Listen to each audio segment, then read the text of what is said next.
kahle kahle nje ukusichaphazela into eniyenzayo.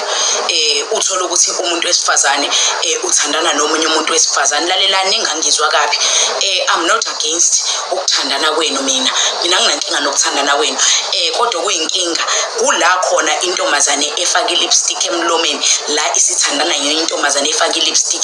Ngiyababona laba okwakuthiwa ama lesbian nama-gays kona lokho kuyazwakala ke mhlambe nangokubhuti unezenzo zakhe zobuleti ukuthi okay okusho ukuthi kwakufanele vele abe yileti. La ugcina khona ungasayi-understand ugcina ufika u-understand ukuthi okay lo umuntu wesilisa but i-behavior yakhe eyomuntu wesifazane, izinto azenzayo ezomuntu wesifazane. Uku-understand-ke lokho uthi usathi uku-understandile lokho okay nangu-ke u-lesbian usisi kodwa unezenzo zobubhuti kanje, okusho ukuthi mhlambe uzaleke ngendlela ukuthi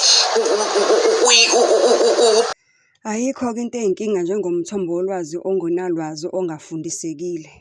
Uyabona-ke dadewethu, before ubone abantu abanixhaphazayo kubalulekile ukuthi before uze on a public platform ukhulume ngento ocabanga ukuthi uyayi-understand, uyayazi kanti awazi ukuthi awuyazi, ongenayo information yayo futhi ongafundisekile kuyona nongayenzanga i-research futhi kuyona.